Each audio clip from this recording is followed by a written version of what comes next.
The original Kruger Wolf was a hit. Well, sort of. Some people loved the fin, some people politely suggested it should be removed with a cutting torch. Kruger heard all of that, smiled and said, "Alright then, let's make another one." This is the L-22 Alpha Wolf, a slightly meaner, cleaner version of a ship that split the room. I'm Tesserax, and if you're looking for that touch of cinema in Star Citizen, well, you've come to the right place. So grab a coffee, sit back, and relax. Let's get into it. The Alpha Wolf wasn't made to replace the original or fix it. Kruger simply wanted room to refine the Wolf platform, to explore a sharper aerodynamic shape, to build around energy weapons instead of ballistics, and to give the ship a different handling package that didn't quite fit the L-21's design. The result is this.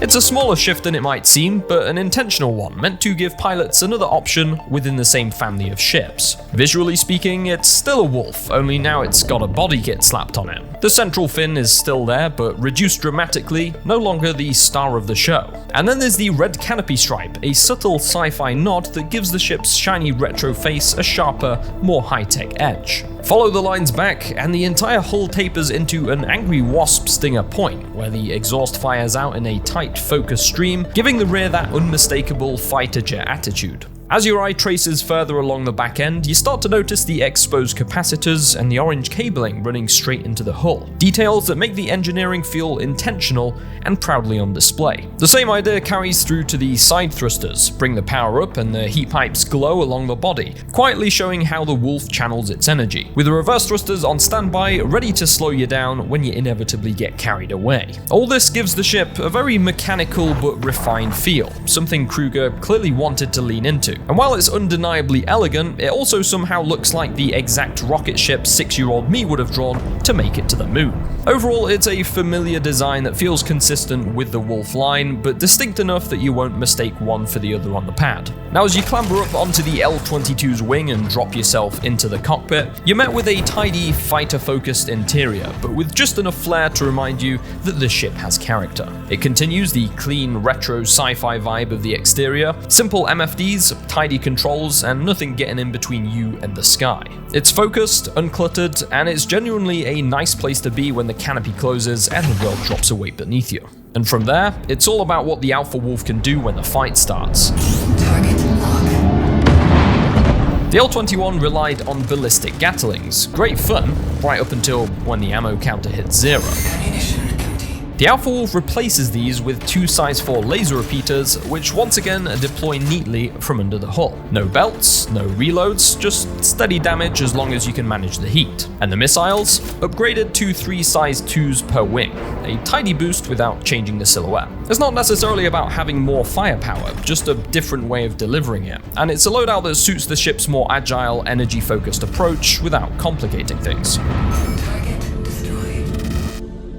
All of which fits perfectly with the way the Alpha Wolf moves, because the L-22 also brings a small change in how it flies. It trades a bit of straight line speed for better maneuverability, giving it quicker reactions and more control in close range fights. It's a subtle difference, but you notice it as soon as you start pushing the ship around. And then there's the sound. The engines have this tight, controlled whine that feels properly engineered, not loud for the sake of it. And when you open up the afterburners, they don't just kick in, they expand into a full-bodied roar that makes the whole ship feel alive. And as if that wasn't enough, to top it all off, the laser repeaters have that sharp, cinematic snap you'd expect from something out of Star Wars. The kind of sound that makes you pull the trigger again even when there's nothing left to shoot. It's a very noticeable part of the whole experience, and something you pick up on immediately once you're in the air. But it doesn't stop impressing when the engines turn off, because the Alpha Wolf also benefits from Kruger's newest gold standard pass, which means something very simple but very welcome: you can finally open everything. Panels on the side, panels underneath, little blue buttons everywhere that reveal the components in an elegant showcase of engineering. It's all very satisfying.